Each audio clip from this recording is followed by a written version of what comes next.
विठोबा रखुमाई विठोबा रखुमाई जय विठोबा रखुमाई विठोबा रखुमाई जय विठोबा रखुमाई विठोबा रखुमाई विठोबा रखुमाई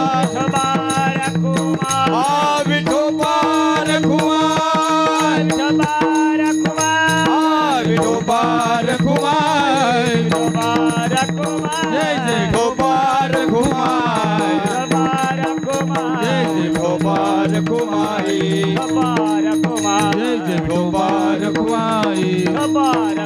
जय जय विठोबा रखुमाई जय जय विठोबा रखुमाई जय जय विठोबा रखुमाई जय जय विठोबा रखुमाई ढोबा ढोबा ढोबा ढोबा ढोबा ढोबा ढोबा ढोबा ढोबा ढोबा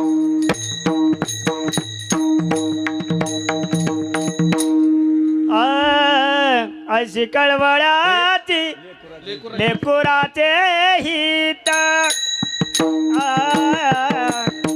लेकुराचे हित लेकुराचे हित लेकुराचे हित लेकुराचे हित लेकुराचे हित लेकुराचे हित लेकुराचे हित लेकुराचे हित वाहे माऊलीचे चित्ता वाहे माऊलीचे चित्ता ऐशी कळवळ्याची दाती ऐशी कळवळ्याची दाती वाहे माऊलीचे चित्त वाहे माऊलीचे चित्त ऐसी कळवळाची जाती ऐसी कळवळाची जाती करीला भावीन प्रीती करीला भावीन प्रीती करीला भावीन प्रीती करीला भावीन प्रीती करीला भावीन प्रीती हो ऐशी कळवळाची दाती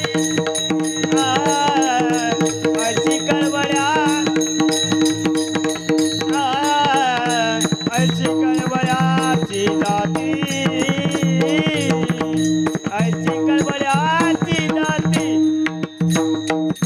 करीला भाविन प्रीती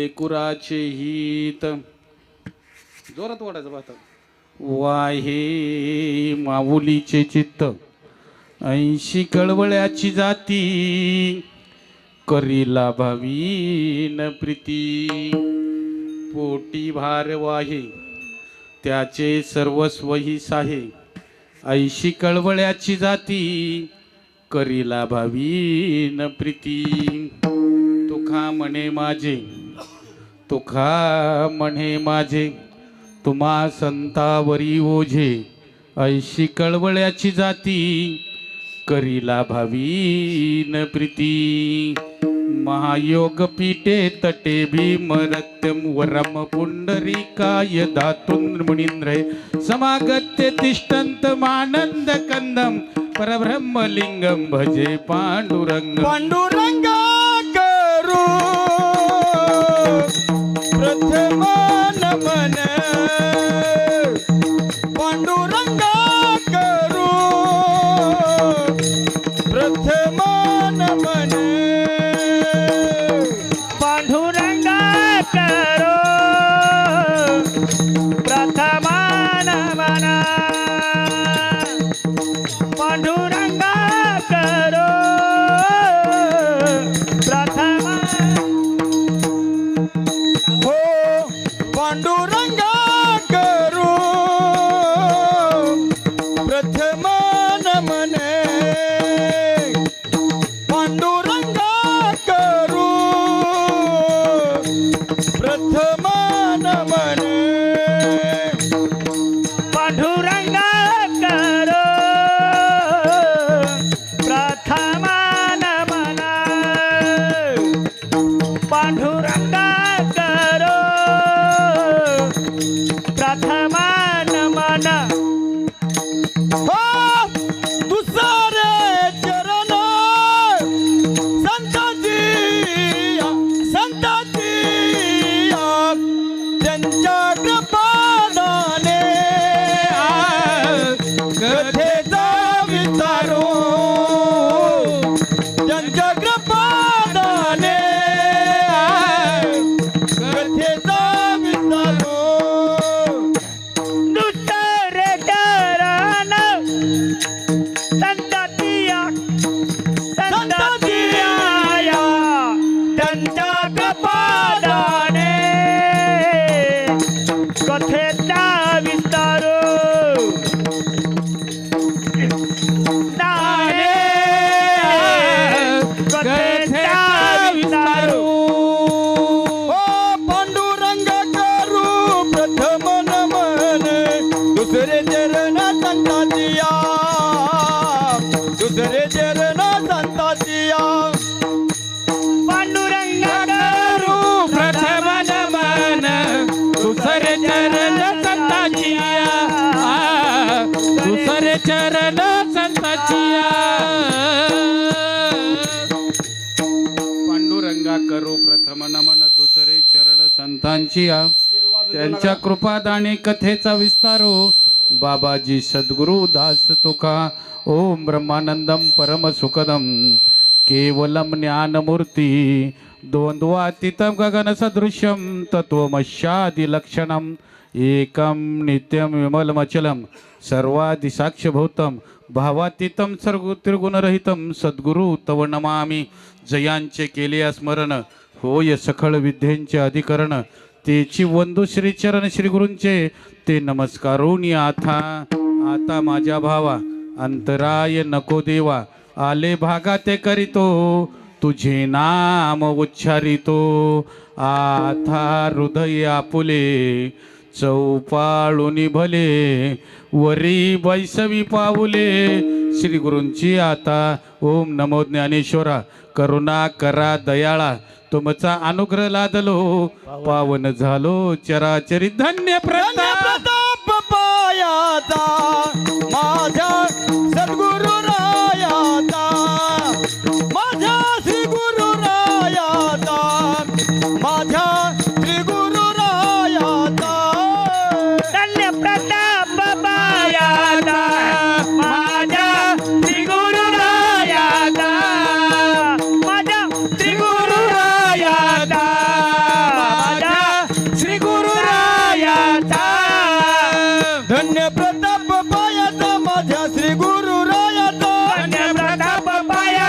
माझ्या श्री गुरु रायाचा धन्य प्रताप पायाचा माझ्या श्री गुरु रायाचा प्रताप बायाचा माझ्या श्रीपाद रायाचा काय भाग उतराई त्यांचे चरणी माझे डोई काय भाग उतराई त्यांचे चरणी माझे डोई काय होऊ उतराई त्यांचे चरणी माझे डोही काय होऊ उतराई त्यांचे चरणी माझे डोही धन्य प्रताप पायाचा धन्य प्रताप पायाचा माझ्या सद्गुरु रायाचा माझ्या सद्गुरु रायाचा धन्य प्रताप बायाचा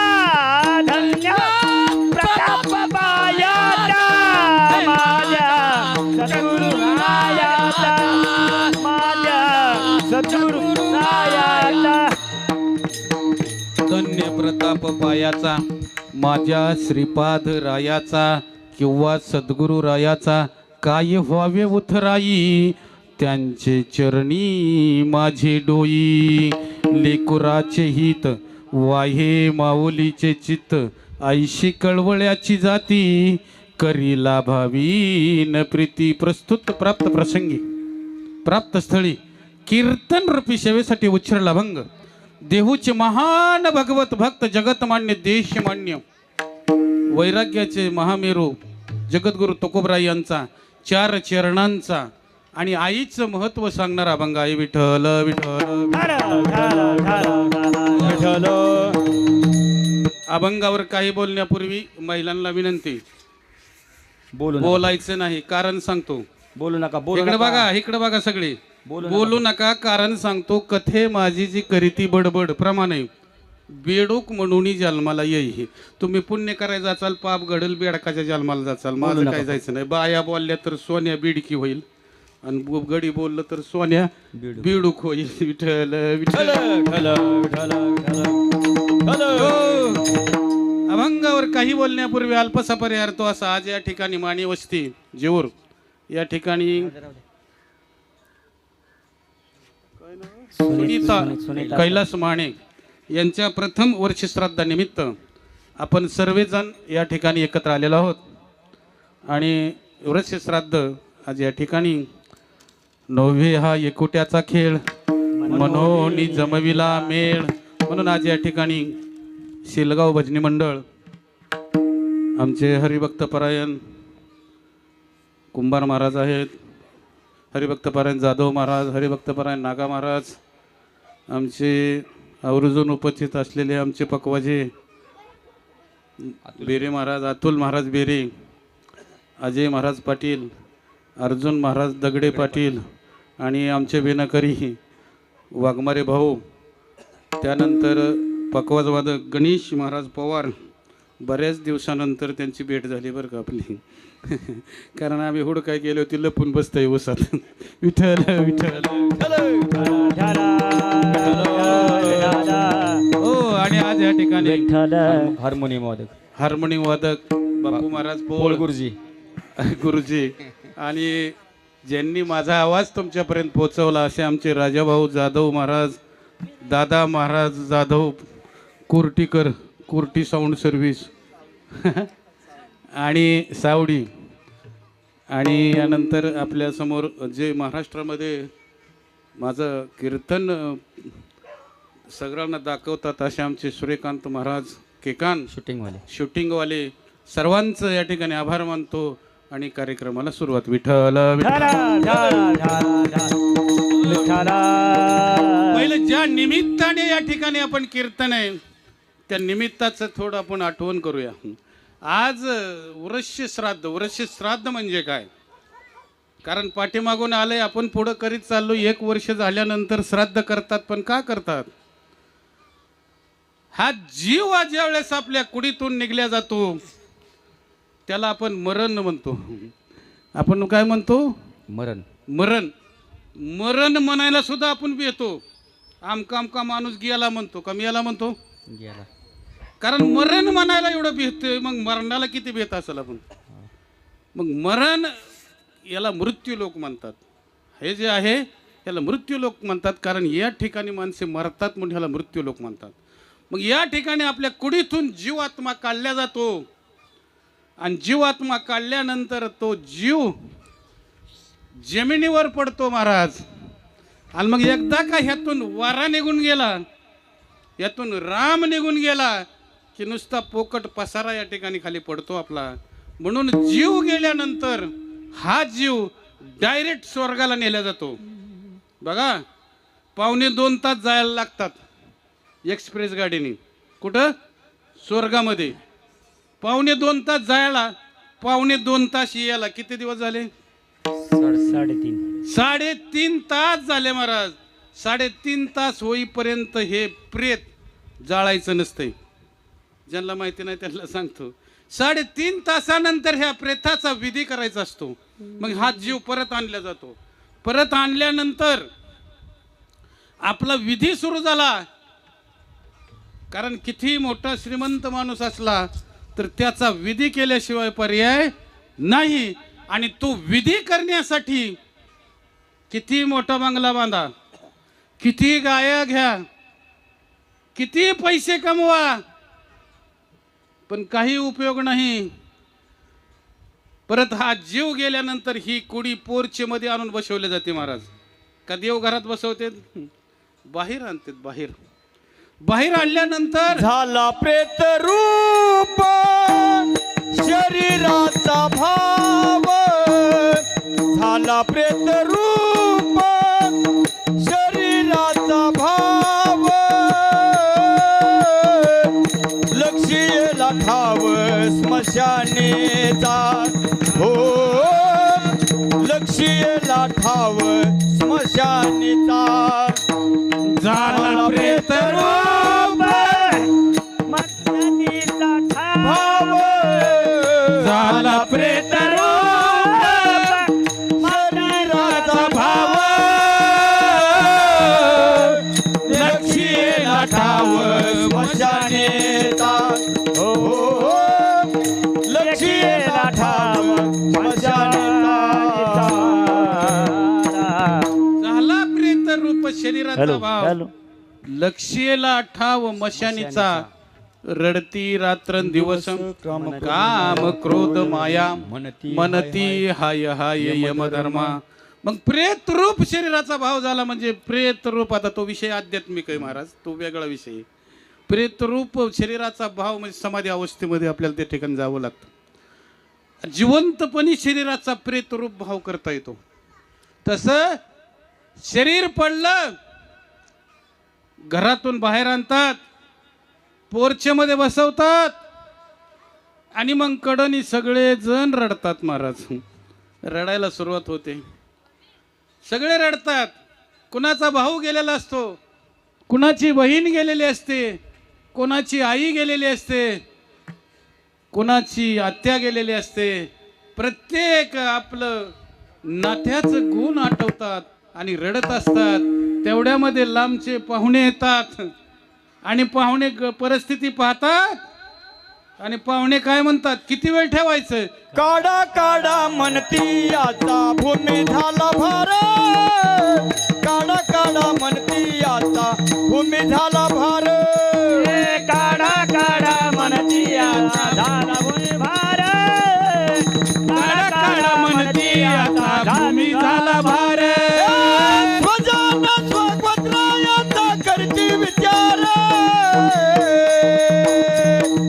काढा काढा म्हणती याची भूमी झाला भार, काढा काढा म्हणती याची भूमी झाला भार, काढा काढा म्हणती आता भूमी झाला भार, काढा काढा म्हणती आता भूमी झाला भार.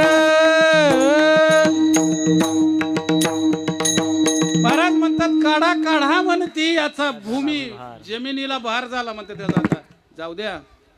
आणि मग महाराज त्याला आंघोळ घालतात. मग किती मोठं बाथरूम असू द्या, आंघोळ बाहेर असते आणि ती वैरणीवर असते. वैरणीची पेंडी. आता वैरणी मिळाली, आता गिनी गोलवर आंघोळ घालायची वेळ आली.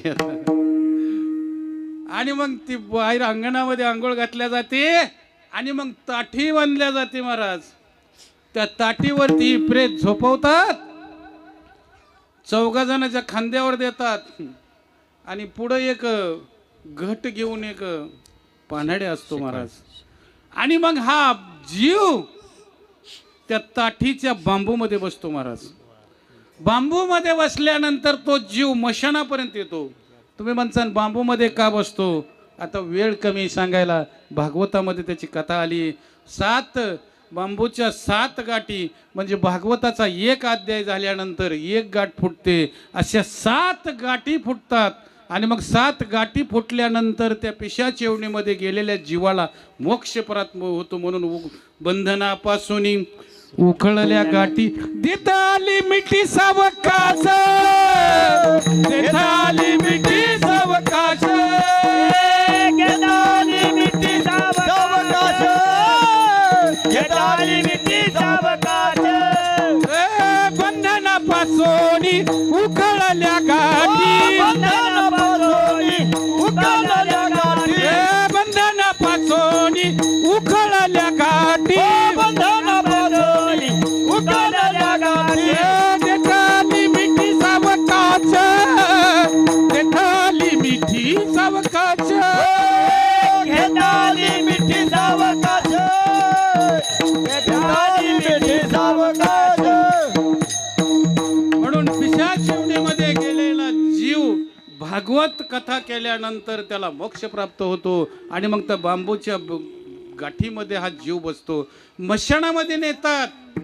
मशानामध्ये नेल्यानंतर प्रेत रचल्या जातं आणि प्रेत रचल्यानंतर त्या लाकडावरती, त्या सरणावरती प्रेत ठेवतात आणि प्रेत ठेवल्यानंतर त्या प्रेताला रचल्या जातं. पानाड्या पाणी पाजतो आणि नंतर ते प्रेत पेटवल्या जातं महाराज. त्याला अग्नी दिला जातो. कसा दिला जातो? तर अग्नी देण्याचे 2 प्रकार आहेत. एक अग्नी म्हणजे पायाकून प्रेत पेटवावं लागतं आणि दुसरा अग्नी मग त्याला मुख अग्नी म्हणतात, त्याला तोंडाकून पेटवावं लागतं. नागा महाराज लक्षामध्ये ठेवायचं. आपण सरळमध्ये अग्नी देऊन पेटवतोय. पायाकून पेटवायचं प्रेत. ज्या प्रेताला पानाड्या मुलगा नसल, चुलता असल, चुलत भाऊ असल किंवा आता अलीकड पद्धत निघली मुली असतील, तर ते प्रेत पायाकून पेटवावं लागतं. आणि ज्या प्रेताला अग्नी देणारा पानाड्या मुलगा आहे ते प्रेताला मुख अग्नी दिला जातो. विठ्ठल विठ्ठल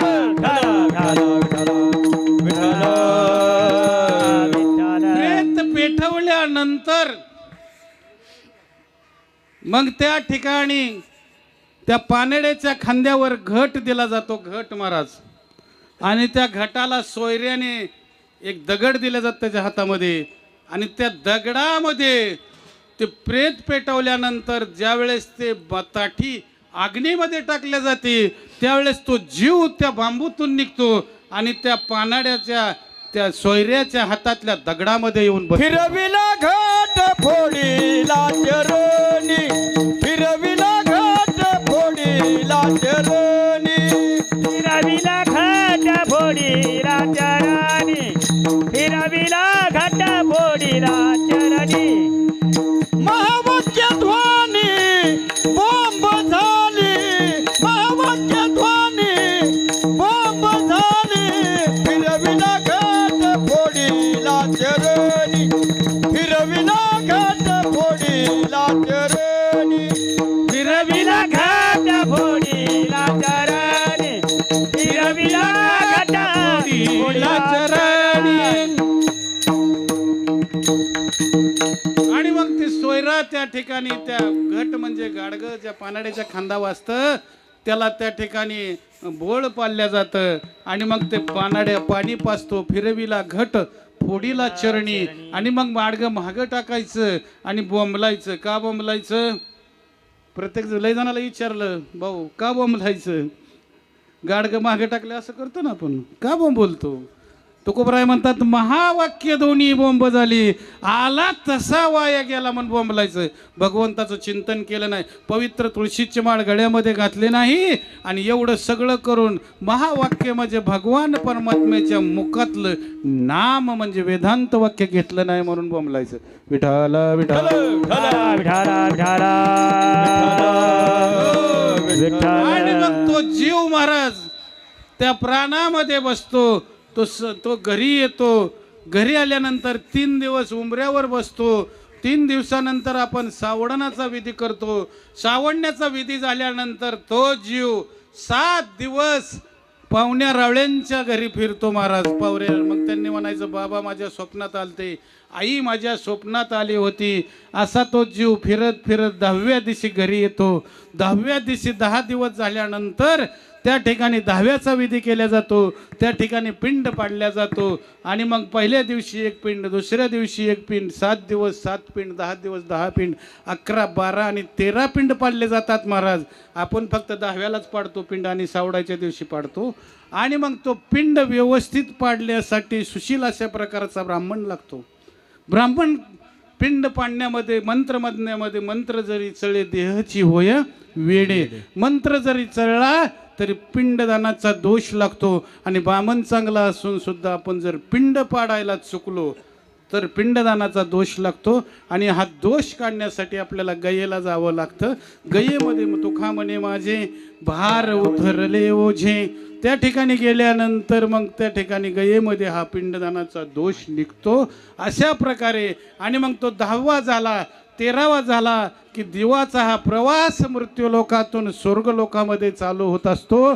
आणि हा प्रवास करण्यासाठी आपल्याला 1 रात्र 1 दिवस म्हणजे जीवाचा 1 महिना, आपला 1 महिना, 1 महिन्यानंतर आपण महिना जीव घालतो आणि तो महिना जीव त्या जीवाला पोचतो. अशा प्रकारे 12 महिने झाल्यानंतर आजचा दिवस उडतो, त्याला वर्ष श्रद्धा असे म्हणतात. विठ्ठल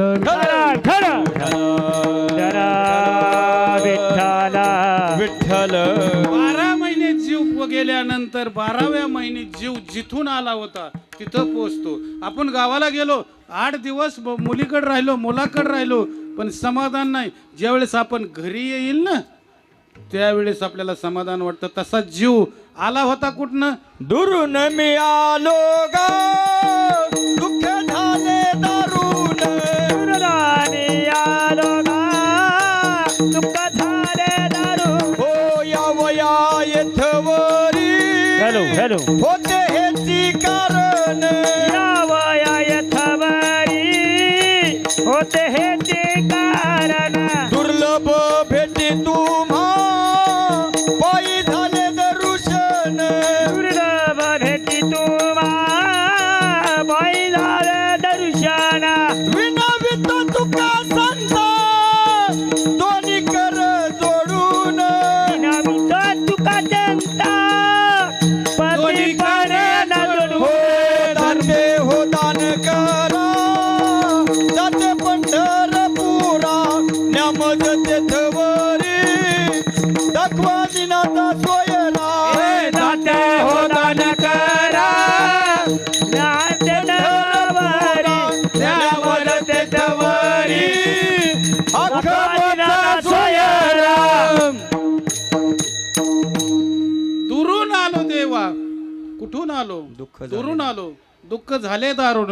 आलो होतो मी, पण या ठिकाणी आल्यानंतर दुःख झालं. का दुःख कोणतं झालं? तर मी देवाला विसरलो महाराज. मग देवाला कधीपासून विसरलो? आपण जन्माला आलो, आईच्या गर्भामध्ये भगवंताचं चिंतन नाळेद्वारे चालू असतं. आपला जन्म झाला आणि ज्या वेळेस नाळ खांडली, नाळ खांडल्याबरोबर तिथं जी गाठ मारल्या जाते त्याच ठिकाणी बंध निर्माण होतो. आणि असा बंध निर्माण झाल्यानंतर आपल्याला देवाचा विसर पडतो. तिथून पुढं आपण देवाला विसरतो महाराज. आणि मग ज्या वेळेस आपल्याला खूप त्रास असतो ना त्यावेळेस आईच्या गर्भामध्ये आपण देवाला नवस करतो. एक वेळ करी या दुःखा वेगळे, एक वेळ करी या दुःखा वेगळे, एक वेळ करी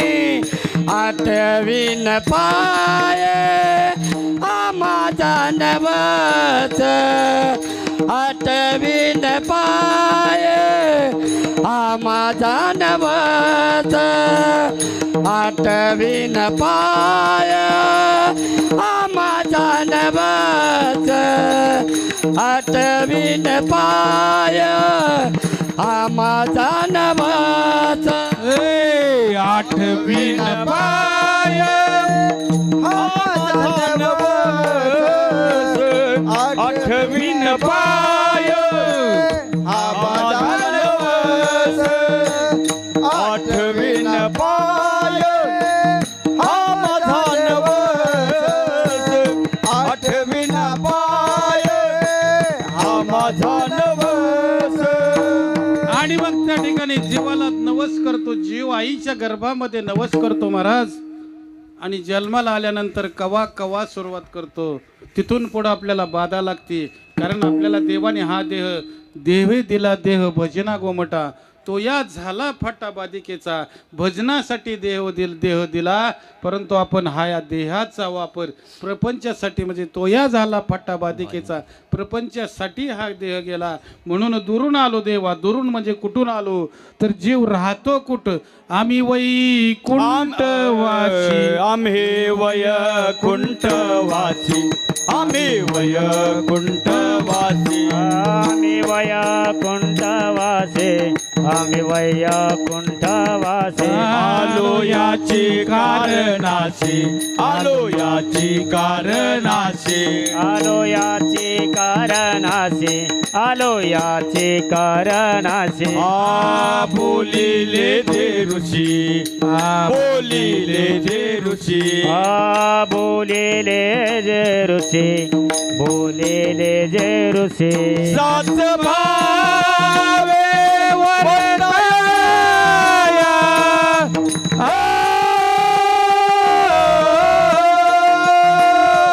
सात भावे वरदाया. हो हो सात भावे वरदाया.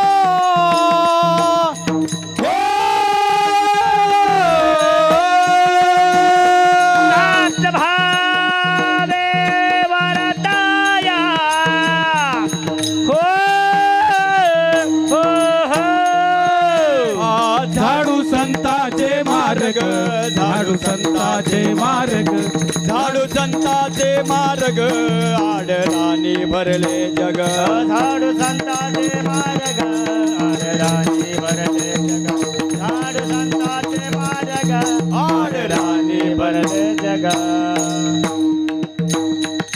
आणि मग हा जीव महाराज वैकुंठात राहणारा वैकुंठामध्ये पोहोचतो. आणि मग जीवाला आनंद होतो. त्याला वर्ष श्राद्ध म्हणतात. म्हणून या दिवशी गोड प्रकारचं जेवण केलं जातं. कारण जीव भोगभूमीमध्ये आला त्यावेळेस जीव रडत येतो. हा भोग भोगण्यासाठी आला. आपण उलट करतो. मुलगा झाला म्हणून पिढे वाटतो. आणि जीव गेल्यानंतर आपण रडतो. पण जीवाला आनंद होतो की कारण मी जिथून आलो, आम्ही वैकुंठवासी आलो याची कारणाशी. याच कारणाशी म्हणजे या ठिकाणी आज कीर्तन चालू आहे.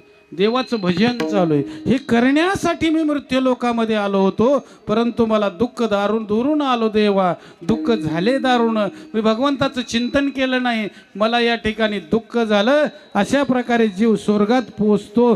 त्या दिवसाला आत्ममोक्ष दिन म्हणतात. आत्ममुक्ती दिन म्हणतात. म्हणून वर्ष श्राद्ध या ठिकाणी करायचं असतं. विठ्ठल विठ्ठल. ढाला ढाला ढाला ढाला ढाला. आणि या दिवशी श्राद्धाच्या दिवशी जे आपण कर्म करू, भजन कीर्तन प्रवचन ज्ञानदान अन्नदान वस्त्रदान सुवर्णदान, रामकृष्ण नाम सर्व दोषाहरण. रामकृष्ण नाम सर्व दोषाहरण. रामकृष्ण नाम सर्व दोषाहरण. रामकृष्ण नाम सर्व दोषाहरण. रामकृष्ण नाम सर्व दोषाहरण. रामकृष्ण नाम सर्व दोषाहरण. रामकृष्ण नाम सर्व दोषाहरण. रामकृष्ण नाम सर्व दोषाहरण. जड जीवात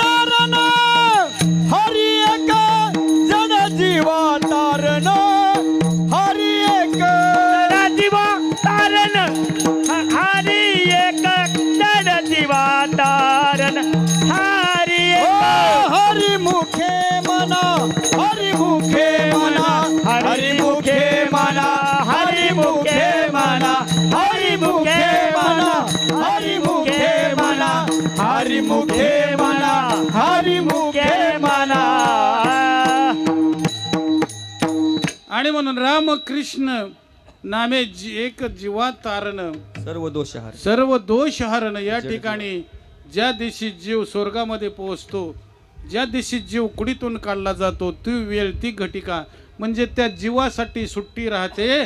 आणि आपण जे इथं कर्म करू, या ठिकाणी जे कर्म करू, अन्नदान, ज्ञानदान, वस्त्रदान, अनेक प्रकारचं दान या ठिकाणी जे करतो, जे पुण्यकर्म करतो, ते पुण्यकर्म त्या जीवाला पोचतं आणि त्या जीवाची त्या ठिकाणी सुटका होते. म्हणून वृषश्रता दिवशी या ठिकाणी चिंतन, भजन किंवा अनेक प्रकारचं दान या ठिकाणी करावं लागतं. विठ्ठल विठ्ठल आज या ठिकाणी, म्हणून आज या ठिकाणी सुनीताबाई कैलास माने यांच्या श्राद्धानिमित्त त्यांना 2 पुत्ररत्न आहेत, रोहन आणि तुषार अशा प्रकारची 2 रत्न आहेत. आणि त्यांना थोड्याच अवधीमध्ये मातेचं छायाछत्र हरवलं महाराज. म्हणून या ठिकाणी महाराज म्हणतात की लेकुराचे हित या जगामध्ये फक्त 2च जाती अशा आहेत, एक म्हणजे आई आणि दुसरी म्हणजे संत. 2च जात आहे. आईशी कळवळ्याची जाती करी लाभाविन प्रीती. कुठल्याही प्रकारचा लाभ. आता या ठिकाणी तुम्हाला मी संतमध्ये आईचं महत्त्व सांगतो, कारण संत मध्ये अपपर भाव नाही, पण आईमध्ये अपपर भाव आहे. आईला वाटतं निदान काही नाही झालं तर म्हातारपणी माझ्या मुलाने मला सांभाळावं, हा अपपर भाव. पण संतापाशी तसाही भाव नाही महाराज. कारण आई कोणाला म्हणतात? जी आपल्या मुलाला पोटामध्ये वाढवते, जी आपल्या मुलाचे सोहळे करते. बघा, मुलाला अंघोळ घालते, मुलाला गंध पावडर करते, मुलाला मांडीवर खेळवते, आपल्या मुलाला पाळण्यामध्ये घालून झोका देते आणि आपल्या मुलाचे सोहळे करते. तिला आई म्हणतात. बाळाचे जीवन माता जाणे भुका तहान, काय करू विनवाने हो असो मस्तका चरणी. ओ बाळाचे जीवन माता जाणे भुका तहान, काय करू विनवाने हो असो मस्तका चरणी. बाळाचे जीवन, आई बाळाचंच हित पाहते महाराज. बाळ संध्याकाळी पिऊन गल्लीत पडावा आणि कोणीतरी सांगत यावं तुमचा बाळू पलीकडल्या गल्लीमध्ये पडलाय. ती जाणार म्हणणार माझा बाळू दारू पित नाही, ह्याला कोणीतरी पाजली असणार आहे. विठ्ठल. आई आपल्या बाळाचं हित पाहते, तिला आई म्हणतात. आणि जी आई मुलाला सांभाळत नाही, सांभाळायला पाळणागर ठेवते, तिला मम्मी म्हणतात महाराज. आई आपल्या बाळासाठी 17-18 वर्ष सांभाळलेली इज्जत बाळाच्या तोंडात देते महाराज. स्तनपान करते, आपल्या बाळाला रक्त मासापासून जे दूध पाजते, तिला आई म्हणतात. विठ्ठल. आणि अशी आई म्हातारपणापर्यंत ज्याला मिळते त्याला भाग्यवान म्हणतात महाराज. काहीच्या आया तरुणपणामध्ये, कारण जेवढं आपल्याला आयुष्य दिलंय तेवढंच आयुष्य आपला उपभोग असतो आणि आयुष्य संपल्यानंतर आपल्याला जावं लागतं महाराज. आणि मग तो संसार अर्ध्यावरती सोडावा लागतो, त्याला पर्याय नसतो.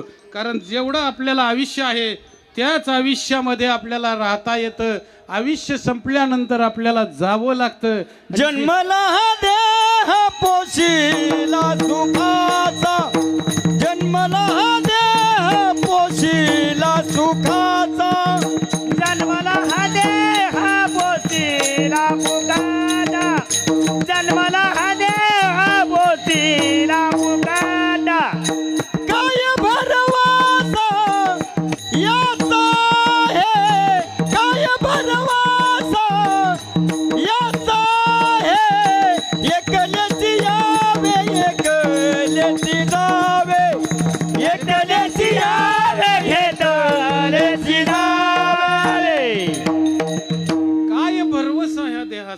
दिशी यायचं आणि एक दिशी एकलीची यावी एकलीची. एकलीच यायचं आणि एकल्याने जायचंय. कारण देवाने फक्त दोनच त्यांच्या हातात ठेवलंय महाराज, एक जन्म आणि दुसरं मरण. हे कोणालाही शोधता आलं नाही. शास्त्रज्ञाने भरपूर प्रयत्न केले, पण जन्म मरण कोणाच्या हातात नाही, ते फक्त भगवंताच्या हातात आहे महाराज. म्हणून या ठिकाणी होता सोन्याचा संसार, होता सोन्याचा संसार, राजा राणीचा दरबार. म्हणून कशी काळाची चाहुल आली, बाग सुखाची करपून गेली. होता सोन्याचा संसार, राजा राणीचा दरबार. आणि म्हणून अशा ठिकाणी आपल्याला सगळं सोडावं लागतं आणि सगळं सोडून जावं लागतं. म्हणून कली युगामध्ये सर्वात जास्त आई महत्त्वाची. आई कशी महत्त्वाची, एक सोपं उदाहरण सांगतो. आपल्या सगळ्याला प्रख्यात आहे डोळ्याचे डॉक्टर लहाने म्हणून, सगळ्यांना माहीत आहेत महाराज. लोहाणे डॉक्टर, लोहाणे डॉक्टरला 7 वर्षाचा असताना दोन्ही किडन्या फेल झाल्या होत्या. लोहाणे डॉक्टरच्या लहाने लहाने डॉक्टरच्या दोन्ही किडन्या फेल झाल्या होत्या. त्यांचं ऑपरेशन केलं आणि स्वतःच्या आईनं एक किडनी दिली महाराज. स्वतःच्या आईनं एक किडनी दिली. त्या एका किडनीवरती 20 वर्ष जगण्याची गॅरंटी असते. लोहाणे डॉक्टरला किडनी ट्रान्सफर करून 40 वर्ष झाली. आता ते रिटायर झालेत. कोणाची किडनी? आईची. किडनी कोण देऊ शकतो? आई बायको. आई आई म्हणा की मग किडनी देणारी आई फक्त. कारण उदाहरण सांगतो, एक लहान मुलगा होता. आईचं महत्त्व सांगणार आहे मी फक्त. एक लहान मुलगा होता आणि त्या मुलाच्या आईचा एक डोळा गेलेला होता. मुलगा गर्भामध्ये असताना त्याचे वडील वारले होते. त्या मुलाला आंधळीचा मुलगा म्हणत होते महाराज. त्या मुलाला आंधळीचा, डुचकीचा अशा प्रकारचे मुलं म्हणत होते. त्याला चिडवत होते. तो मुलगा शाळेमध्ये हुशार होता. आई त्याचा अभ्यास करायची वेळ आली. गावामध्ये स्टेज सजला. आता मुलाचा मोठा सत्कार होणार. मुलाने आईला सांगितलं, आई माझा मोठा सत्कार होणार आहे, पण तू तिथं आली नाही पाहिजे. तू जर आली तर मी इथं थांबणार नाही. आईच्या हृदयामध्ये अश्रू वाहू लागले. आईच्या डोळ्यातून पाणी आलं. मुलाचा स्टेजवर सत्कार सुरू झाला. आईला राहवलं नाही. शाल पांघरली आणि एका भितडाच्या आडून आई पाहत राहिली. मुलाचं कौतुक पाहत होती. तेवढ्यात एका मास्तरचं लक्ष गेलं आणि त्या मास्तरने माईकमध्ये पुकारलं, ज्यांचा सत्कार चालू आहे, ज्यांच्यामुळं चालू आहे, त्यांच्या मातोश्री यांचा पण या ठिकाणी सत्कार होत आहे. त्यांना बोलवलं, सत्कार केला. मुलांनी जायला सांगितलं, तू का आली? तुला येऊ नको म्हणलं होतं. जो मुलगा निघून गेला तो सरळ परदेशामध्ये गेला. इकडं आई म्हातारी झाली. म्हातारी झाल्यानंतर देहांत झाला. मुलगा आला नाही. श्राद्ध झालं, मुलगा आला नाही. बऱ्याच दिवसानंतर मुलाला कंपनीच्या कामासाठी त्या गावामध्ये यावं लागलं. मुलगा गावामध्ये आल्यानंतर ती शाळा पाहिली, आठवण झाली. स्टेज पाहिलं, आठवण झाली. मग आईची आठवण झाली. मग घराची आठवण झाली. घराकडे गेला. घर पडलं होतं. दारात काँग्रेस उगवला होता. काँग्रेस बाजूला सारला, कडी उघडली. घरात गेला. एक वडिलांचा फोटो होता. वडिलांच्या फोटोहून हात फिरवला. शेजारी एक चिठ्ठी भेटली. त्या चिठ्ठीमध्ये लिहिलं होतं, बाळू तू लहान असताना तुला एक डोळा नव्हता आणि मग डॉक्टरांनी सांगितलं, ह्या लहान वयामध्ये याला जर कोणी नेत्रदान केलं तर ह्याला दोन्ही डोळ्याने जग पाहता येतं. आईने स्वतःचा डोळा बाळूला दिला. त्या चिठ्ठीमध्ये लिहिलं होतं. आणि तेव्हापासून त्याची आई एका डोळ्याने आंधळी झाली होती. बाळूने चिठ्ठी पाहिली. बाळू धडधडा रडू लागला. डोळ्यातून अश्रू वाहत होते, पण अश्रू बघायला आई नव्हती. म्हणून महाराज म्हणतात, आई किती श्रेष्ठ आहे. अभंगाचं प्रभू लेकुराचे हित हो लेकुराचे हित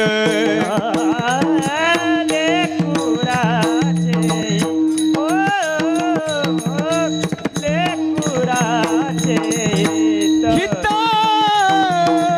लेकुराचे हित हो लेकुराचे लेकुराचे हित लेकुराचे हित लेकुराचे हित वाहे माऊलीचे चित्त वाहे माऊलीचे चित्त वाहे माऊलीचे चित्त वाहे माऊलीचे चित्त हो हो ऐसी कळवळाची दाते हो ऐसी कळवळाची दाते वाहे माऊलीचे चित्त वाहे माऊलीचे चित्त वाहे माऊलीचे चित्त वाहे माऊलीचे चित्त ओ ऐशी कळवळाची दाते ऐशी कळवळाची महाराज म्हणतात लेकुराचेच हित फक्त आई पाहते, तसे संत साधकाचं हित पाहतात, संत फक्त शिष्यांचं हित पाहतात. लेकुराचे हित वाहे माऊलीचे चित्त. बोलू नका कुणीही बोलू नका. विठ्ठल विठ्ठल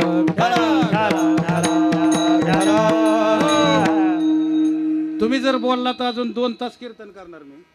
तुम्ही नाही बोलला तर 15 मिनिटात उरकणार. आता विठ्ठल विठ्ठल आणि म्हणून या ठिकाणी आई आणि संत यांच्यामध्ये साम्य जगद्गुरु तुकोबरायांनी सांगितलं की संत ही तेवढे श्रेष्ठ असतात. ज्ञानोबा माऊली म्हणतात जगाची आई कोण आहे? माऊली आहेत. फ्रान्सवरनं जर्मनीवरनं लोक येतात. ज्ञानोबा कोण आहे? ज्ञानोबा संत पाहण्यासाठी आळंदीमध्ये येतात महाराज. आता 15 दिवसानंतर समाधी सोहळा आहे. माऊलीची वारी. या माऊलीच्या वारीला लांबून लोक येतात समाधी सोहळा पाहण्यासाठी. आणि म्हणून संत या ठिकाणी येतात. संत काय करतात येऊन? तर ज्याप्रमाणे संत आपल्यावर उपकार करतात. केले उपकार सांगून काय केले उपकार सांगून काय बापन करी ऐसे माय आपना करी ऐसे माय धर्म त्यांचे देखिले पाय धरुणे त्यांचे देखिले पाय दिले अखया भयदान गा मनवोने आलो या देशात मनवोने आलो या देशात दिले अखया भयदान गा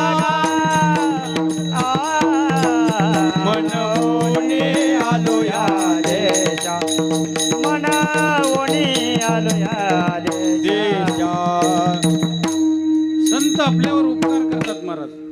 आता देवताही आपल्यावर उपकार करतात. सूर्य देवता आपल्यावर उपकार करते, प्रकाश देते. सूर्याच्या प्रकाशामुळे धानं वाढतात. सूर्याच्या प्रकाशामुळे लाईट बिल येत नाही आपल्याला दिवसा. सूर्य उपकार करतो पण 12 तास करतो. 12 तासानंतर निरंतर ठरतो सूर्य. चंद्रप्रकाश देतो फक्त रात्रीच देतो, तोही निरंतर ठरतो. पाऊस पडतो, सगळी पृथ्वी हिरवीगार होते, पण 4च महिने होते महाराज. नंतर ते निरंतर होते. झाड फळ देतं, आपल्याला उपकार करतं. आंबा 4च महिने देणार, त्या सीजन मध्येच ते देणार. आता आपल्याकडे एक फळ असं आहे, एक झाड असं आहे की ते 12 महिने फळ देतं, त्याला केळी म्हणतात. विठ्ठल. आणि एक अशी वस्तू आहे की कोणत्या बी उपासाला चालते, त्याला तंबाखू म्हणतात. विठ्ठल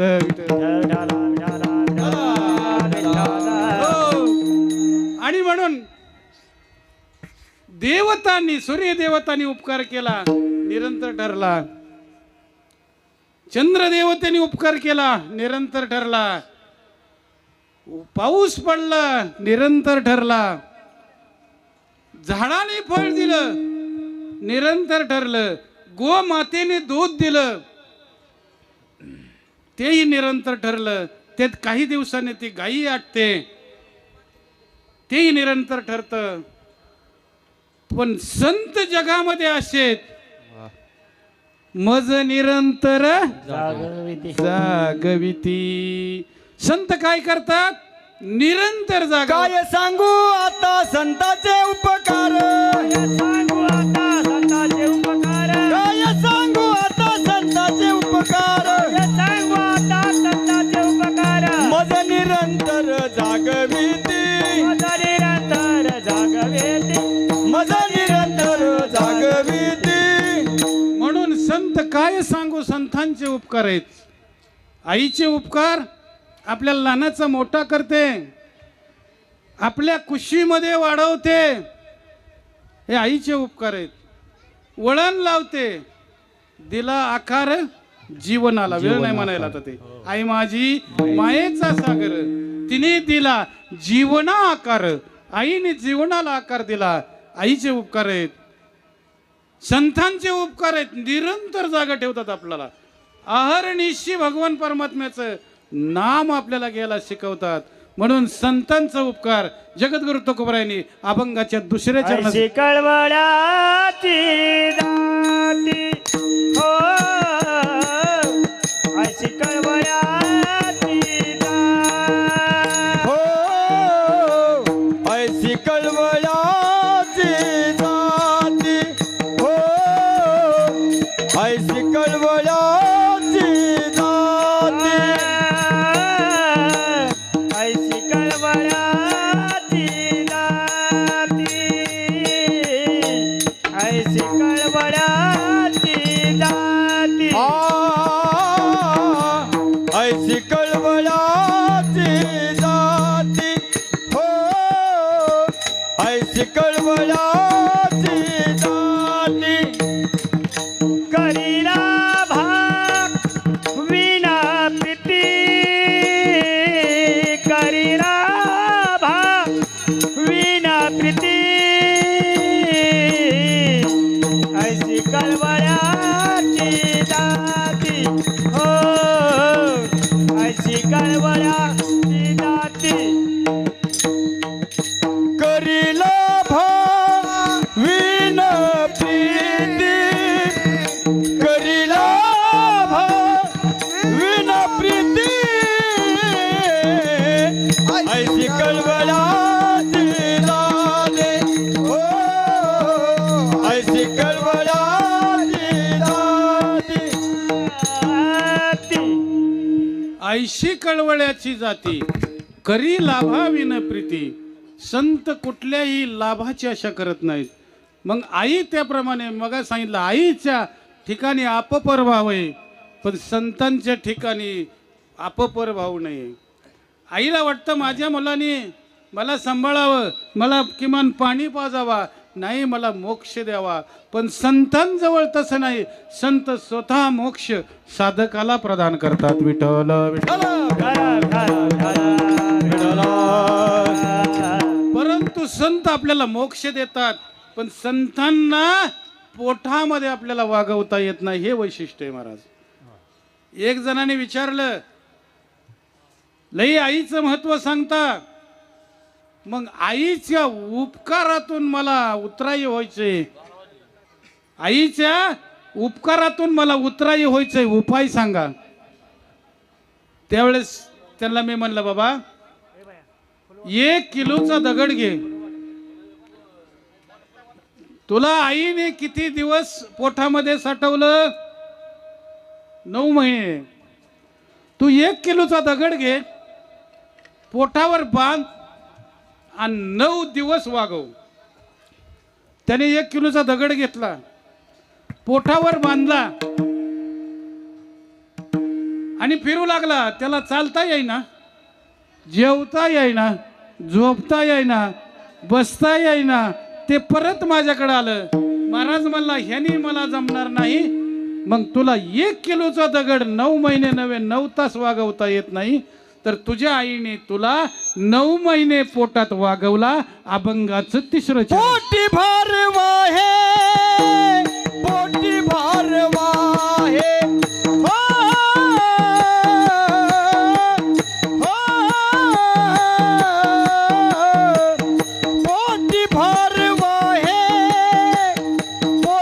भारवा हे हो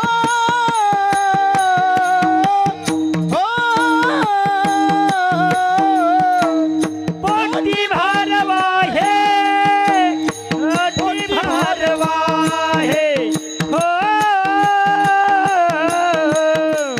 पोटी भारवा हे पोटी भारवा हे हो पोटी भारवा हे पोटी भारवा हे हो हो पोटी भारवा हे पोटी भारवा हे हो हो पोटी भारवा हे पोटी भारवा हे हो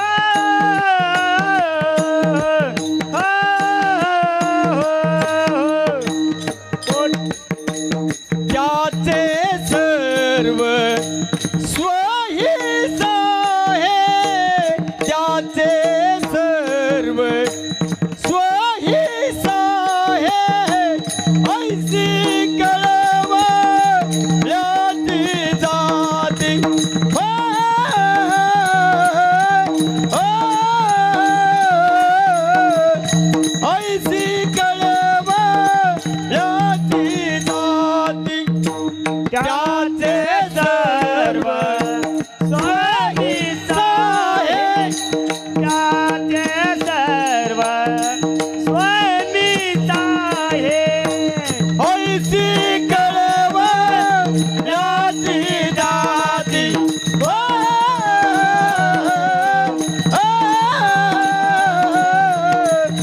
ऐसी कळव लाती लाती पोटी भारवाये त्याचे सर्वस्व हिस आहे अशी आई असते.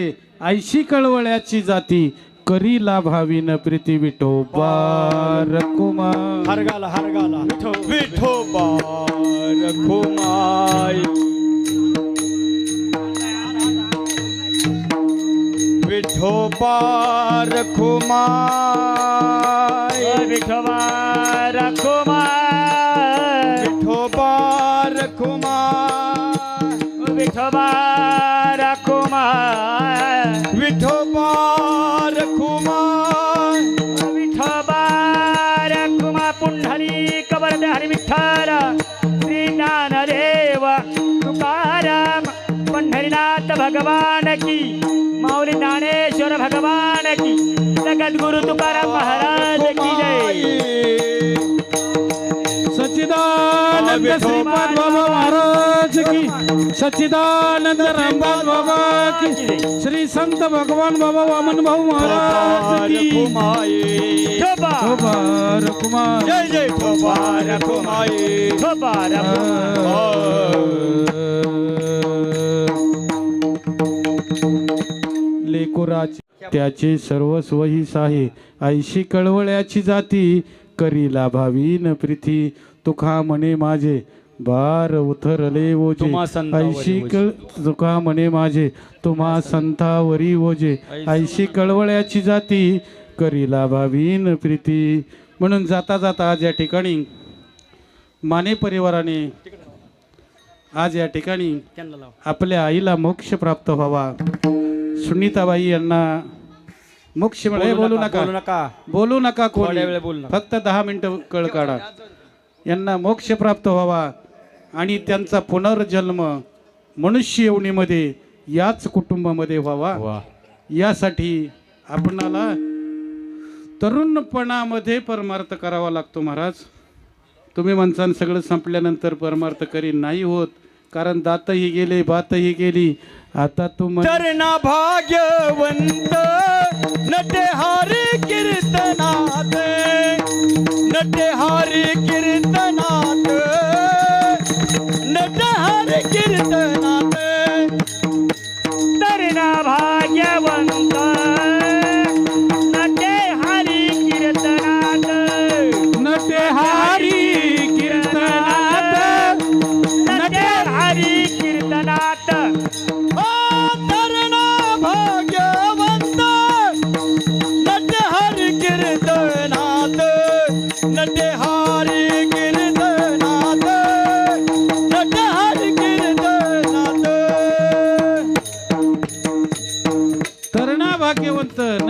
हरिकीर्तन म्हणजे भगवंताचं नामचिंतन तरुणपणी करायचं. आणि तरुणपण किती दिवस असतं महाराज? वयाच्या 40 वर्षापर्यंत तरुणपण असतं. बघा बरं का, एकदा डोळ्याला चष्मा लागला की चष्मेचं जुनं नाव आहे 40. किती वयाला लागते? 40 वर्षाला लागते. आणि 40 वर्षानंतर आपलं पदार्पण 60कडे होतं. आणि मग 60 वर्ष वय झाल्यानंतर हातामध्ये काय येते? काठी येते. म्हणून नामदेवरायाचं प्रमाण आहे महाराज, आयुष्य सरलीसाठी तुझे हाती येईल काठी. आयुष्य सरण्यासाठी तुझ्या हाती येईल का? हो, आयुष्य सरलीसाठी तुझ्या हाती येईल काठी. आयुष्य सरण्यासाठी तुझ्या हाती येईल का? हे मग चावेवेन भाकर रोटी नाक हनवटी लागली. मग चावेवेन भाकर नाक हनवटी लागली. मग चावेवेन भाकर नाक हनवटी लागली. मग चालेल ना भाकर हनवटी लागली. सावधान सावधान सावधान सावधान सावधान सावधान सावधान सावधान सावधान सावधान सावधान सावधान सावधान सावधान सावधान. आणि मग या ठिकाणी एकदा आयुष्य सरलेसाठी तुझे हाती येईल काठी.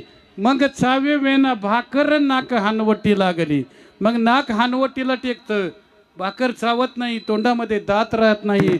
आणि मग राम म्हणल्यानंतर याम म्हणता येतं. म्हणून परमार्थ तरुणपणी करायचा, मोक्ष प्राप्त करून घ्यायचा. आणि मग पाप पुण्य समान केल्यानंतर परत मनुष्य जन्माला यायचं, असं या ठिकाणी तुकोबरायांचं प्रमाण आहे.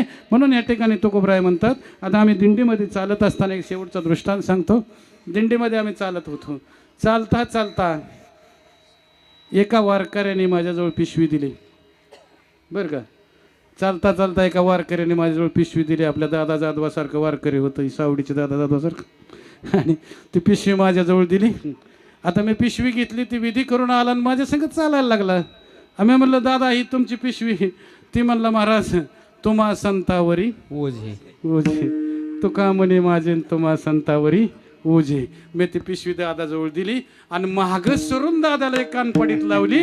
ती म्हणला, का हो महाराज? करा क्षमा अपराध महाराज तुम्ही सिद्ध. म्हणून जगद्गुरु तुकोबराय सांगतात की ज्या ठिकाणी संतावर या ठिकाणी भार तुकोबरायांनी टाकून मोकळे झाले, तो का म्हणे माझे तुम्हा संतावरी ओझे. विठ्ठो ज्ञानेश्वर माऊली ज्ञानराज माऊली तुकाराम. ज्ञानेश्वर माऊली ज्ञानराज माऊली. हा महाराज ज्ञानेश्वर माऊली ज्ञानराज माऊली महाराज ज्ञानेश्वर माऊली ज्ञानराज माऊली. तुकाराम तुकाराम तुकाराम तुकाराम तुकाराम तुकाराम तुकाराम तुकाराम. तुकाराम